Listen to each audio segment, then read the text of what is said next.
हमारी संस्कृति, हमारे संस्कार सदा रहे हमारे साथ। भारत के महान ग्रंथों और काव्यों का संपूर्ण संकलन। सब्सक्राइब करें तिलक।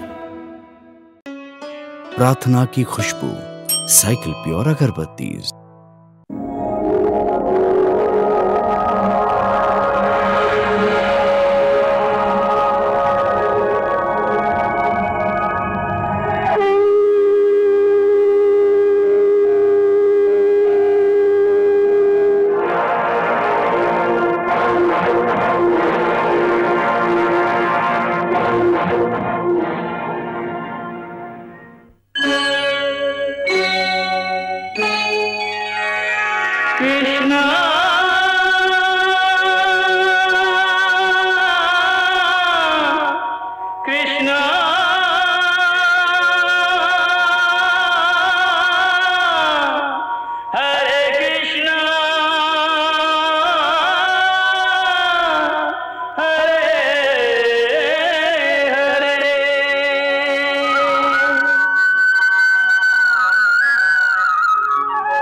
कंस की हत्या का बदला लेने के लिए मगध के सम्राट जरासंध ने कई अक्षौहिणी सेना के साथ मथुरा पर चढ़ाई कर दी।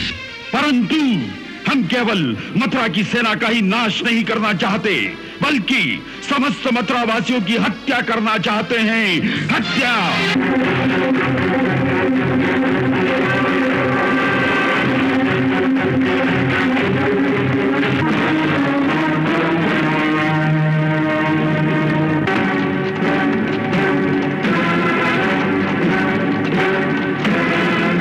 ये समाचार जब मथुरा पहुंचा तो बहुत से लोग घबरा गए।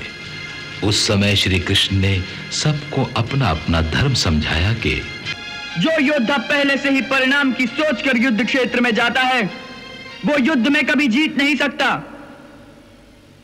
इसीलिए क्षत्रिय को केवल एक ही धर्म सिखाया जाता है कि जब देश की रक्षा का प्रश्न हो तो वो उसे अपना कर्तव्य समझकर रण क्षेत्र में कूद जाए, फिर परिणाम भले कुछ भी हो। यदि वो युद्ध में मारा भी जाए तो भी उसे अपने धर्म का पालन करने का गौरव प्राप्त होगा। हम कृष्ण की बात। तब श्री कृष्ण के दादा महाराज शूरसेन के नेतृत्व में सब ने शपथ ली कि वे अपने प्राण देकर भी मथुरा की रक्षा करेंगे। हम वचन देते हैं, जब तक हमारे हाथों में तलवार उठाने की शक्ति है, हम स्वयं मथुरा के द्वार पर खड़े होकर उसकी रक्षा करेंगे।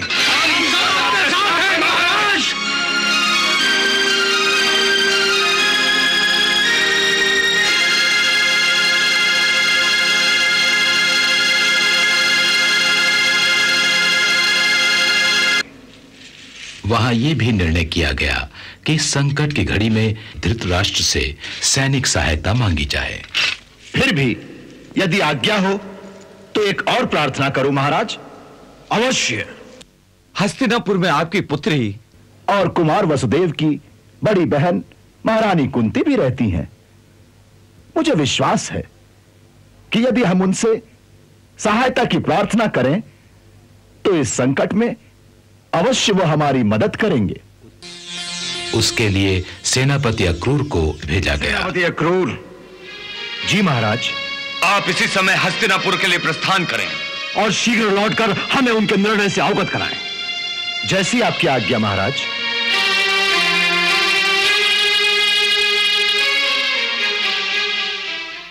कौरव सम्राट महाराज धृतराष्ट्र की, कौरव सम्राट महाराज धृतराष्ट्र की।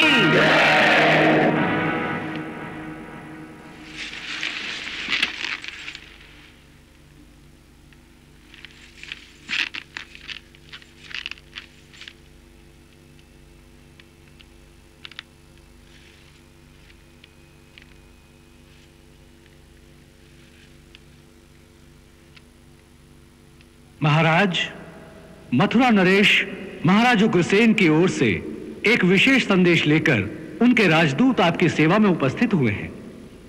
कौरव दरबार में पहले तो शकुनी ने यह प्रयास किया कि अक्रूर को धृतराष्ट्र से न मिलने दिया जाए।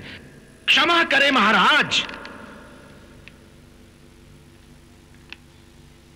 उसे यहां बुलाने से पहले हमें इस बात पर विचार करना चाहिए कि मथुरा से इस प्रकार किसी राजदूत का अकस्मात यहां पर आना कोई साधारण बात नहीं। उसके आने का प्रयोजन क्या है? महामंत्री विदुर, आपने महाराज को इस बात से अवगत नहीं कराया कि वो जो आया है वो है कौन? परंतु भीष्म पितामह ने कहा कि क्षमा करें महाराज, इस प्रकार हर बात में कुमार शकुनी की हां में हां मिलाकर आप बहुत ही अनुचित कर रहे हैं।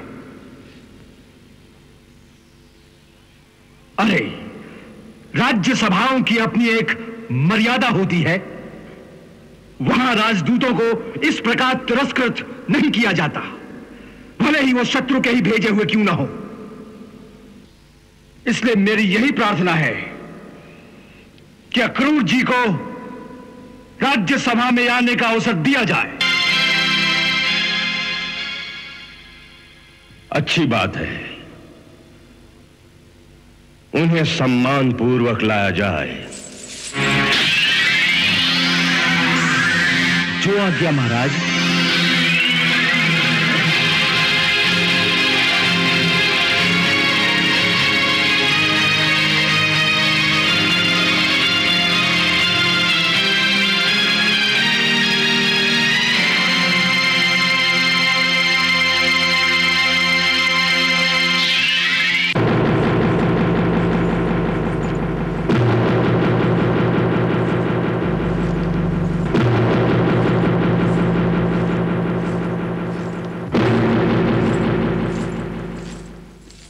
मैं कौरवपति महाराज धृतराष्ट्र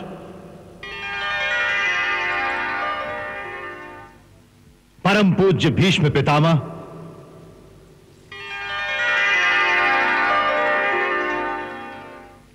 मंत्री महात्मा विदुर,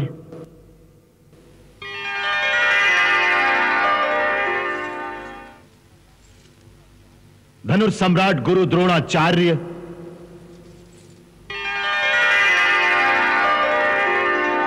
श्रद्धेय गुरु कृपाचार्य और कौरव नरेश के अन्य मंत्रियों, सेना नायकों और समस्त सभासदों से प्रार्थना करता हूं कि वो मेरे स्वामी मथुरा नरेश महाराज उग्रसेन की ओर से अभिवादन स्वीकार करें।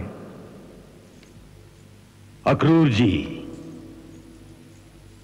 आपका इस सभा में स्वागत है। आसन ग्रहण करें।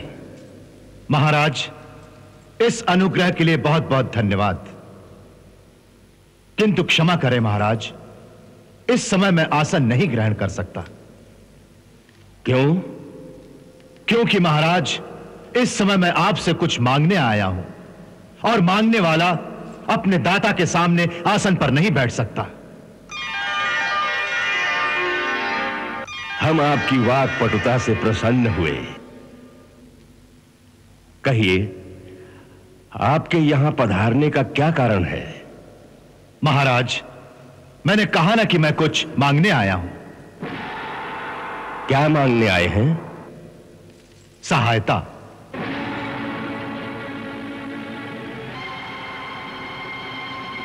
मेरे महाराज उग्रसेन ने मुझे आपके पास सहायता मांगने के लिए भेजा है। कैसी सहायता? सैनिक सहायता।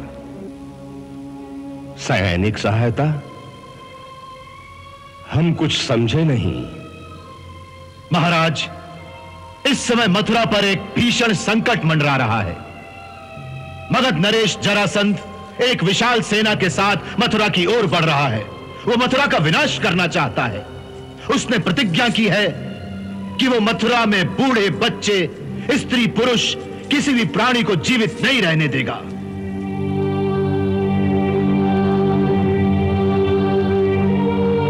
उस पैशाचिक नरसंहार से मथुरा की निरीह प्रजा की रक्षा करने के लिए हम उससे अकेले नहीं लड़ सकते हैं।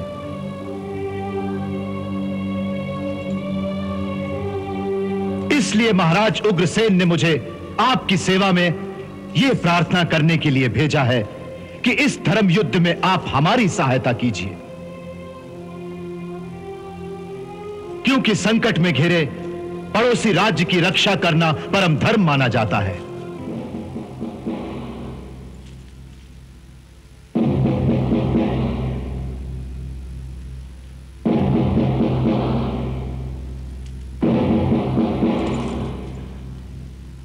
वैसे भी महाराज, राजनीति की दृष्टि से देखा जाए तो जरासंध को हराने में हमारी सहायता करना आपके लिए अत्यंत आवश्यक है।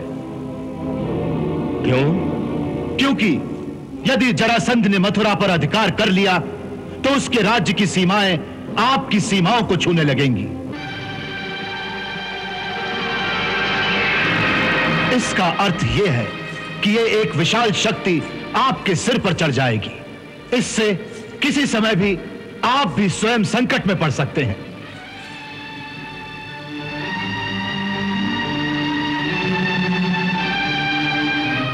इसलिए राजनीति यही कहती है कि शक्तिशाली शत्रु को अपने राज्य की सीमा से बहुत दूर रखना चाहिए।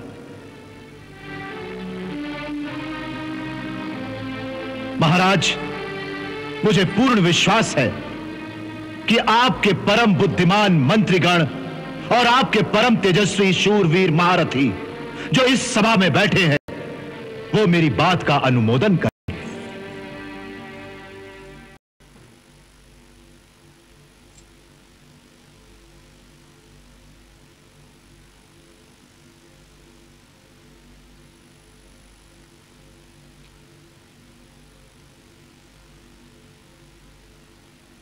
सेनापति अक्रूर, हम आपकी वाणी से प्रभावित हुए और परिस्थिति की गंभीरता को भी हम समझ गए हैं। इस विषय में सबसे पहले हम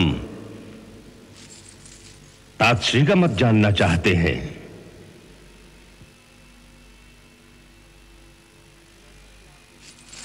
जैसा कि आपने कहा, परिस्थिति सचमुच बहुत गंभीर है। हमारा एक पड़ोसी राज्य संकट में है। ऐसी अवस्था में है महाराज उग्रसेन ने जो सहायता की प्रार्थना की है, उस पर अवश्य विचार करना चाहिए। तातश्री बिल्कुल ठीक कहते हैं महाराज, अवश्य विचार करना चाहिए। यह विषय इतना गंभीर है कि इसके हर पहलू पर सोच विचार कर ही हमें कोई निर्णय लेना चाहिए। उचित विचार किए बिना हमें जल्दी में कोई निर्णय नहीं लेना चाहिए।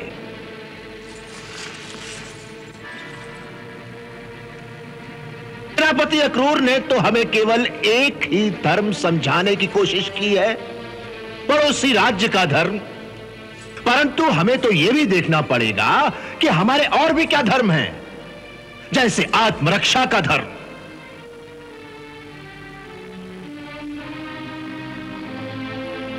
शास्त्र कहता है कि मनुष्य का सबसे पहला धर्म है आत्मरक्षा। हमें उस पहलू को भी देखना चाहिए कि जिसने हमारा कुछ नहीं बिगाड़ा, ऐसे महान शक्तिशाली जरासंध से बिना किसी कारण किसी दूसरे के लिए शत्रुता मोल लेनी चाहिए या नहीं?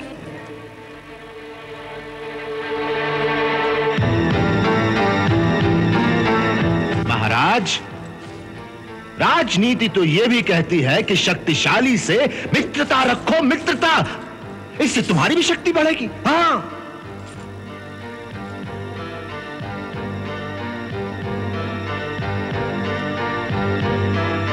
मेरी तो आपसे यही प्रार्थना है महाराज, इस विषय पर विचार करने में कोई जल्दबाजी नहीं करनी चाहिए।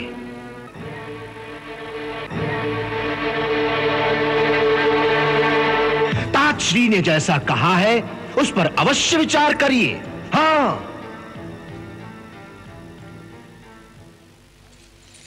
परंतु हर पहलू पर सोच समझकर,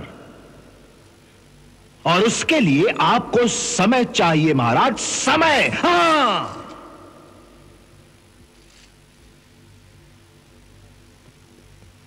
कुमार शकुनी ठीक कहते हैं। इस विषय पर बड़ी गंभीरता के साथ सोच विचार करने की आवश्यकता है। तब तक सेनापति अक्रूर के लिए राजमहल के अतिथि गृह में विश्राम करने की व्यवस्था कर दी जाए।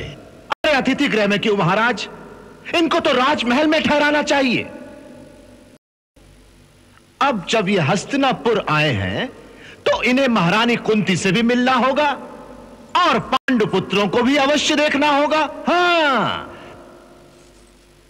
अवश्य। अक्रूर जी, आप राजमहल में विश्राम कीजिए। देवी कुंती और पांडु कुमारों से भी मिल लीजिए। तब तक हम आपकी मांग पर विचार करके आपसे फिर भेंट करेंगे। जो आज्ञा महाराज। किंतु मेरी एक ही प्रार्थना है महाराज, यदि आप उचित समझें तो कृपा करके जितनी जल्दी हो सके इस बात का निर्णय ले लें, क्योंकि शत्रु मथुरा से ज्यादा दूर नहीं है। केवल 4-5 दिनों में वो मथुरा की सीमा तक पहुंच जाएगा। हमें इस परिस्थिति का पूरी तरह आभास है। आपको अनावश्यक प्रतीक्षा नहीं करनी पड़ेगी। बहुत बहुत धन्यवाद महाराज।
ताजश्री, ये जो कुछ हो रहा है उसे आप उचित कहेंगे या अनुचित?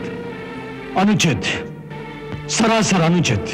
तो फिर आपकी वाणी मूक क्यों है? इतने गंभीर विषय पर आज राजसभा में आपने अपना निर्णय क्यों नहीं सुनाया? क्या आप नहीं चाहते कि इस समय हमें मथुरा वालों की सहायता करनी चाहिए? अवश्य करनी चाहिए, यही हमारा धर्म है। तो फिर आप चुप क्यों रहे? यदि आप उस समय अपना निर्णय सुना देते तो आपकी आज्ञा का उल्लंघन करने का साहस किसी में ना होता। यही तो मुश्किल है विदुर, यही तो मुश्किल है, यही तो मुश्किल है कि मैं आज्ञा नहीं दे सकता। क्यों नहीं दे सकते? मेरी विवशता। ये कैसी विवशता है गंगापुत्र कि आप जैसा वीर धीर महापुरुष महाराज धृतराष्ट्र को धर्म पथ पर चलने की आज्ञा नहीं दे सकता? इस कुल के सर्वश्रेष्ठ पुरुष होने के नाते आपका यह अधिकार है, परंतु मैं इस अधिकार को खो चुका हूं और यही मेरी विवशता है विदुर, यही मेरी विवशता है। मेरी विवशता है माता सत्यवती को दिया हुआ वो वचन जो मैंने उस समय दिया था, जब उन्होंने कहा था कि इसका क्या भरोसा कि तुम जैसा पराक्रमी वीर मेरी निर्बल संतान को मारकर उनका सिंहासन नहीं छीन लेगा। तब मैंने वचन दिया था कि उनकी संतान में से जो कोई भी हस्तिनापुर के सिंहासन पर बैठेगा, मैं आजीवन उसकी सेवा करूंगा, उसके सिंहासन की रक्षा करूंगा और उसकी हर आज्ञा का पालन भी करूंगा, चाहे वो आज्ञा धर्म के विरुद्ध ही क्यों ना हो। किसके धर्म के विरुद्ध? किसके धर्म के विरुद्ध? विदुर, तुम धर्म की परिभाषा अच्छी तरह जानते हो। तुम जानते हो कि धर्म की परिभाषा सामूहिक नहीं होती। धर्म सदा व्यक्तिगत होता है, अर्थात हर मनुष्य का अपना धर्म होता है। इसीलिए हर मनुष्य को जीवन में एक बार अपना धर्म अवश्य निश्चित करना पड़ता है और फिर जीवन भर इसी धर्म का दृढ़ता से पालन करना उसका कर्तव्य हो जाता है। इस समय यही परिस्थिति मेरी है, यही परिस्थिति मेरी है विदुर। मैं वचन दे चुका हूं कि मैं हस्तिनापुर के सिंहासन से दी हुई हर आज्ञा का पालन करूंगा, फिर चाहे इस आज्ञा का पालन करते हुए मेरा कलेजा टुकड़े टुकड़े क्यों ना हो जाए। यही मेरा धर्म है और यही मेरी विवशता है विदुर, यही मेरी विवशता है।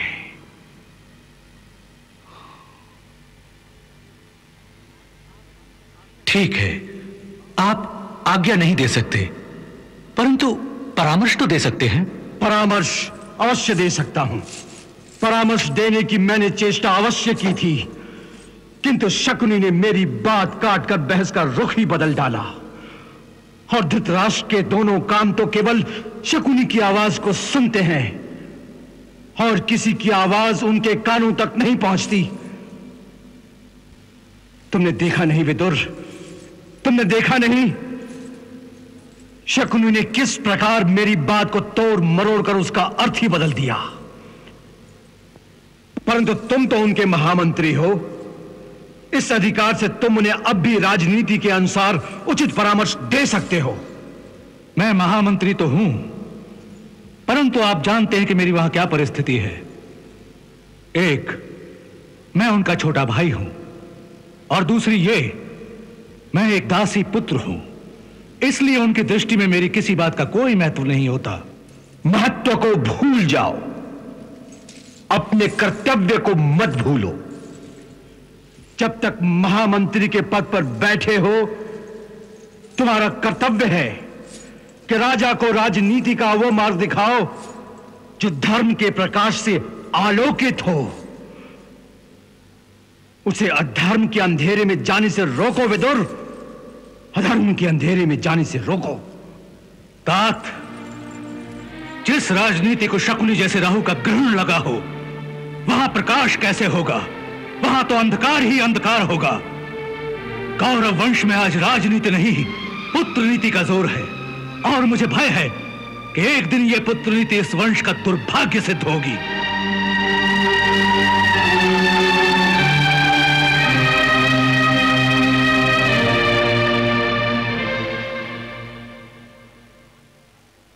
जीजा श्री, जो बात मैं आपसे कह रहा हूं वो आपके हित में है।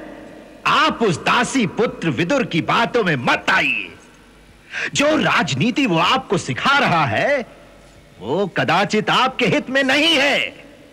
क्या ये हमारे हित में नहीं है कि जरासंध से टक्कर लेने में हमें मथुरा वालों की सहायता करनी चाहिए? क्योंकि यदि जरासंध ने मथुरा पर अधिकार कर लिया तो उसका हस्तिनापुर तक पहुंचना आसान हो जाएगा। नहीं शकुनी, नहीं, अक्रूर की बात में बहुत दम है कि एक शक्तिशाली शत्रु को हमेशा अपने राज्य की सीमा से दूर ही रखना चाहिए। उसकी बात में बहुत दम है जीजाश्री, बहुत दम है। परंतु जरासंध हमारा शत्रु है, ये आपने कैसे मान लिया? जीजाश्री, जो बात मैं आपसे कह रहा हूं शायद वो आपको ठीक ना लगे, परंतु मैं जो कह रहा हूं बहुत दूर की सोच कर कह रहा हूं। हां, अरे मैं तो उस दिन की सोच रहा हूं जिस दिन कौरव वंश के सारे राजकुमार बड़े हो जाएंगे। उस दिन यह प्रश्न अवश्य उठेगा कि आपके बाद इस राज्य का उत्तराधिकारी कौन होगा। तब आप किसे युवराज घोषित करेंगे जीजाश्री? किसे युवराज घोषित करेंगे? अपने पुत्र दुर्योधन को या पांडुपुत्र युधिष्ठिर को? उस समय मथुरा के सारे यादव अपनी कुंती के पुत्रों का अधिकार मांगने के लिए आपके सामने खड़े हो जाएंगे। इसलिए मैं कहता हूं जीजाश्री कि जरासंध के हाथों मथुरा की शक्ति का नाश होता है तो हो जाने दीजिए, यह हमारे हित में है।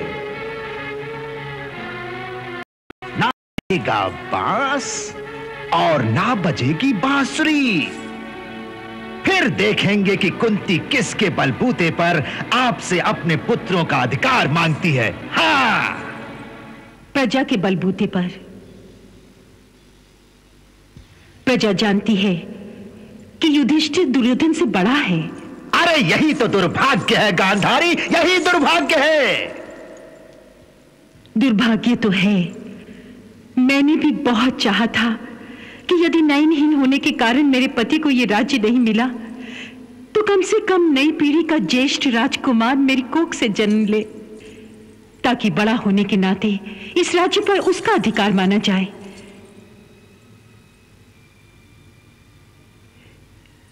कुंती से पहले मैं गर्भवती हो गई थी, परंतु अपने भाग्य का क्या करूं कि मेरा गर्भ 2 साल तक मेरे पेट में ही स्तंभित रह गया। और इसी बीच दुर्योधन से पहले युधिष्ठिर का जन्म हो गया।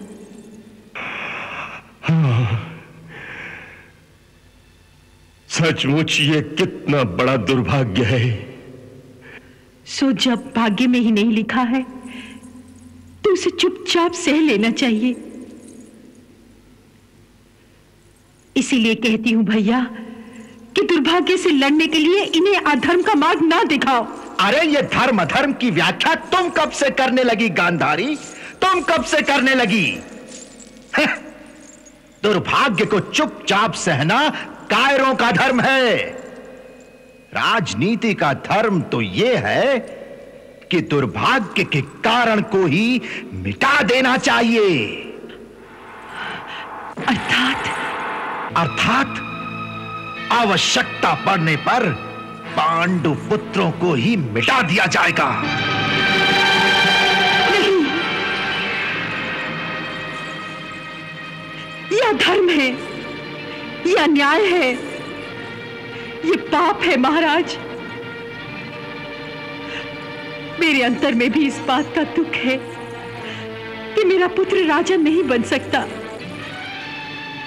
मैं भी अपने दुर्योधन को राजा बनाना चाहती हूं भैया, परंतु उसके लिए धर्म का मार्ग नहीं अपना सकती, ना न्याय का सहारा ले सकती हूं। अरे कैसा अधर्म, कैसा अन्याय, कैसा पाप? महाराज, आप मेरी बात का उत्तर दीजिए कि राजा का ज्येष्ठ पुत्र ही राज्य का उत्तराधिकारी होता है या नहीं? अवश्य। तो इस समय हस्तिनापुर का राजा कौन है? हम हैं। परंतु ये राज्य आपके पास धरोहर के रूप में है। अरे धरोहर तब तक थी जब तक पांडु जीवित थे। महाराज, उनकी मृत्यु के बाद इस समय आप पूर्ण रूप से राजा हैं कि नहीं? हाँ, हैं। तो बस महाराज, बस। समय जो राजा उसी का पुत्र का अधिकारी। शकुनी, तुम्हारी युक्ति और बुद्धि दोनों सराहनीय हैं। वाह वाह। यदि तुम होगे तो मेरा बेटा दुर्योधन अवश्य यहां का युवराज बनेगा। अवश्य रहूंगा महाराज, अवश्य रहूंगा। मैं आपको वचन देता हूं कि जब तक अपने प्रिय भांजे दुर्योधन का रास्ता साफ न कर दूं, मैं अपने राज्य गांधार वापस नहीं जाऊंगा। परंतु प्रजा ना मानी तो वही राजनीति का धर्म कि कांटा ही उखाड़ दो, कांटा ही उखाड़ दो।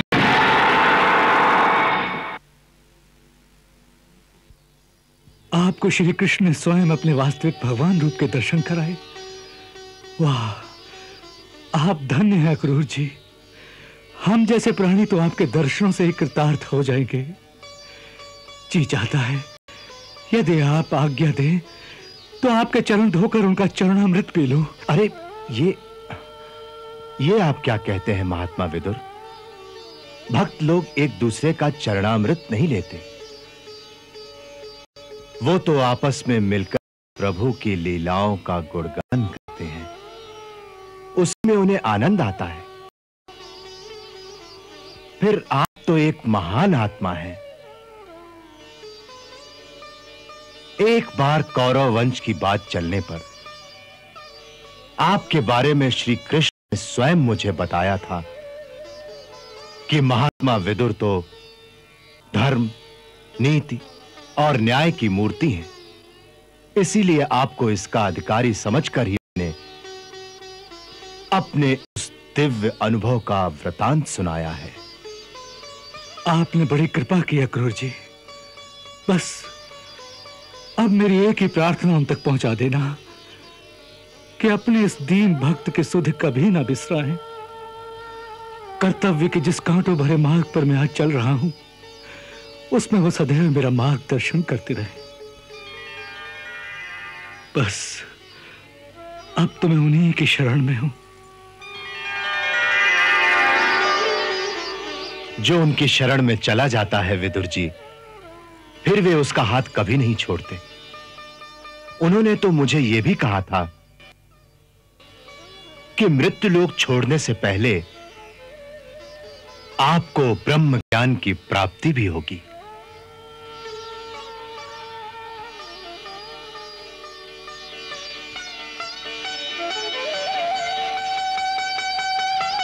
अपने इस दीन भक्त पर इतनी कृपा प्रभु, तो फिर मुझे और क्या चाहिए?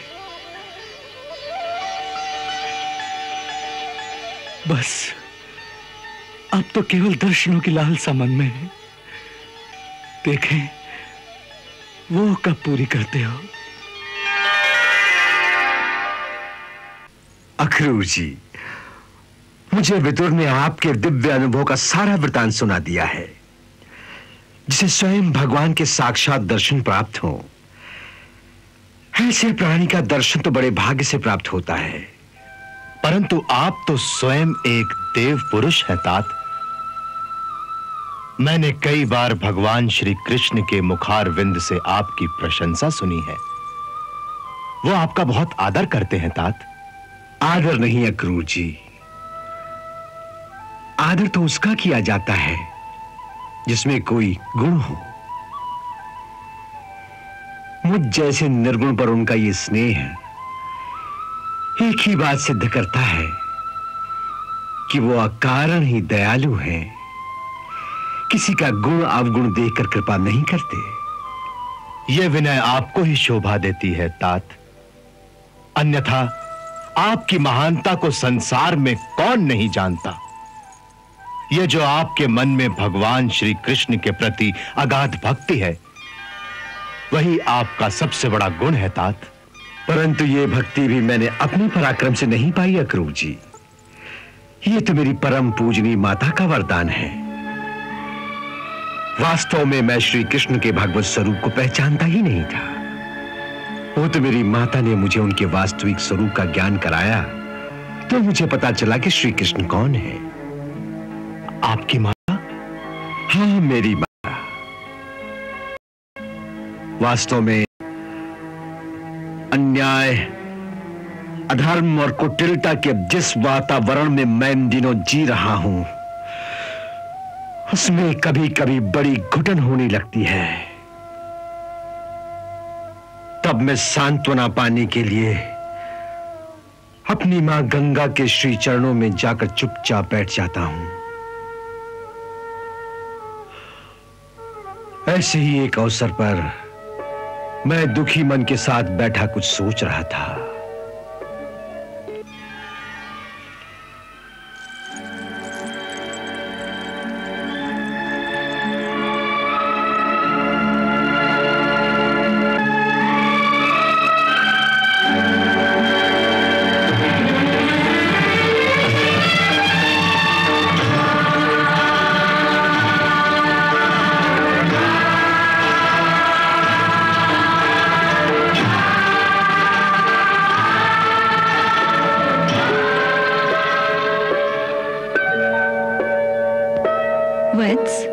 देवव्रत, किस गहरी चिंता में हो?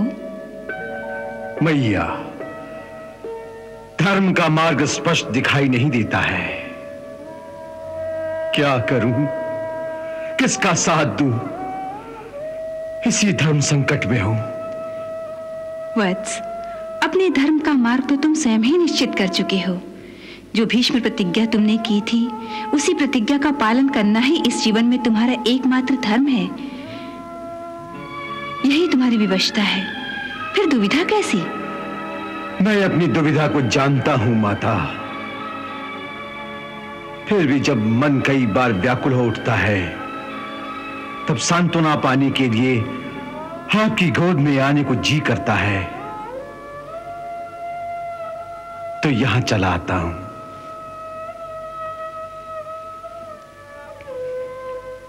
अच्छा करते हो। अपने बालक के लिए माता की गोद सदा खुली रहती है। एक बात पूछना चाहता हूं माता। क्या? आप जैसी पुण्य सलीला माता के गर्भ से जन्म लेने के बाद भी मुझे इस पाप भरे वातावरण में क्यों जीना पड़ रहा है? मेरा ऐसा भाग्य क्यों? देवव्रत, भाग्य प्राणी के अपने कर्मों से ही बनता है। तुम अपने पूर्व जन्म को भूल चुके हो। जब तुम एक महान वसु थे, उस जन्म में तुमने अहंकारवश एक महान महर्षि का अपमान किया था। उसी अपमान के कारण उन्होंने तुम्हें इस मृत्युलोक में जन्म लेने का श्राप दिया। उसी श्राप के कारण तुम्हारा ये जन्म हुआ है। परंतु उस श्राप में भी एक वरदान छुपा हुआ है जो तुम नहीं जानते। कैसा वरदान माता? इस समय जब तुम इस मृत्युलोक में जी रहे हो, उसी समय भगवान श्री कृष्ण स्वयं इस धरती पर विराजमान होकर नरलीला कर रहे हैं। देवता, गंधर्व, ऋषि मुनि हजारों जन्मों की तपस्या के पश्चात भी जिनका स्वरूप नहीं जान सकते, तुम्हें उनका प्रत्यक्ष साक्षात्कार इसी जन्म में होगा।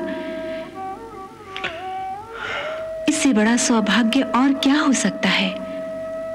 अपने कर्तव्यवश तुम्हें उनके विरोधी दल में खड़े होकर उनके साथ युद्ध भी करना पड़ेगा, परंतु इसके लिए भी वो तुम्हारी कर्तव्य परायणता का आदर करेंगे। वो भक्त वत्सल हैं। उनकी शरण में जाओ वत्स, वो तुम्हें अपनी भक्ति प्रदान करेंगे। तुम्हें एक और गूढ़ मर्म समझाती हूं। तुम्हें तुम्हारे पिताश्री ने इच्छा मृत्यु का वरदान दिया है, अर्थात तुम जब चाहोगे और जहां चाहोगे तुम्हारी मृत्यु होगी। इसलिए मैं तुम्हें परम कल्याण का मार्ग बताती हूँ, इसे ध्यान से सुनो। कहिए मैया। पहली बात ये कि तुम श्री कृष्ण के चरणों में अपने मन को लगाओ, उनकी शरण में चले जाओ। वो तुम्हारा मार्गदर्शन भी करेंगे और तुम्हें अपनी भक्ति भी प्रदान करेंगे।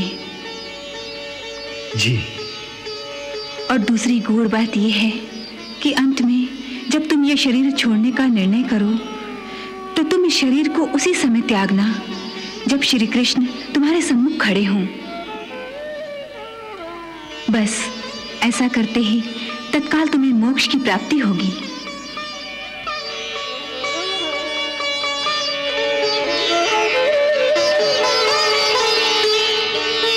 तुम्हारा कल्याण हो।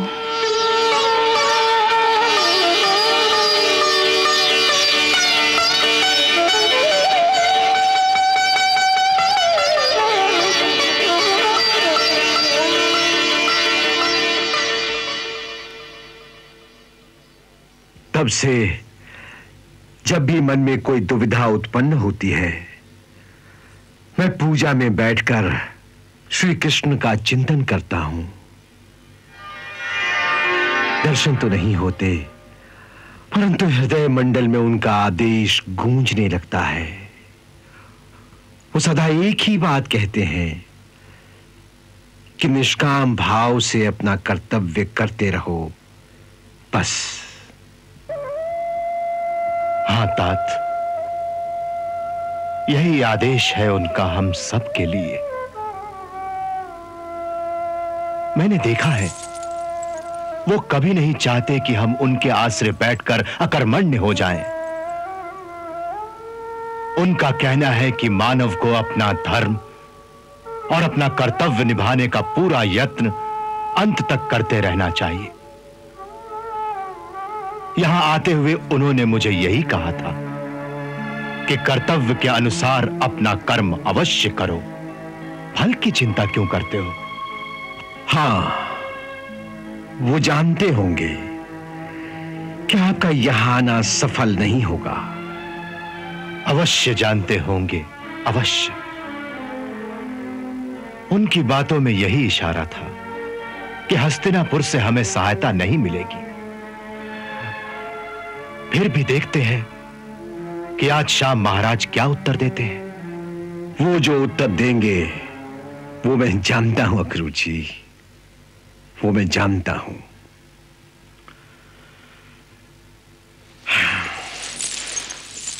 इस राज्य परिवार का वातावरण बड़ा दूषित हो गया है। ये कैसी विडंबना है कि जिस कुरु वंश की वृद्धि और प्रगति के लिए हम लोगों ने एक से बढ़कर एक बड़ा बलिदान दिया था,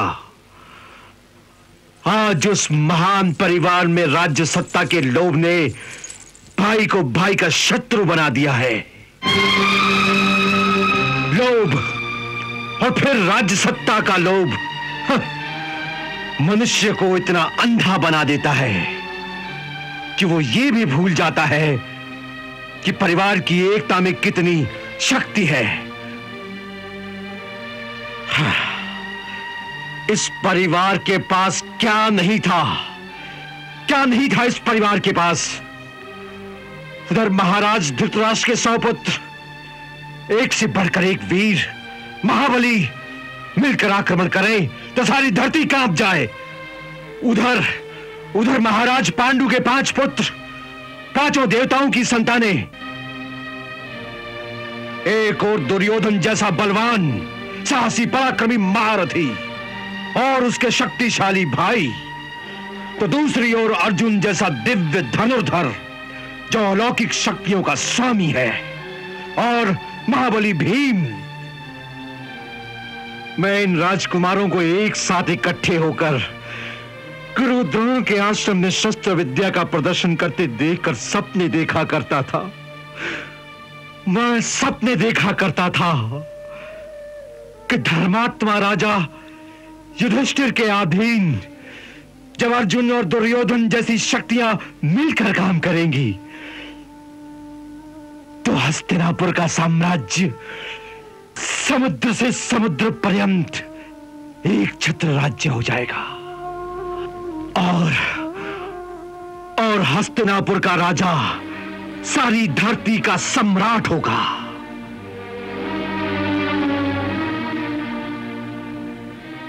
कृष्णा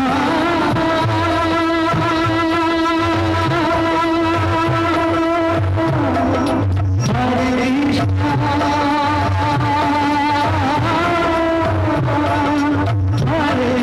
है।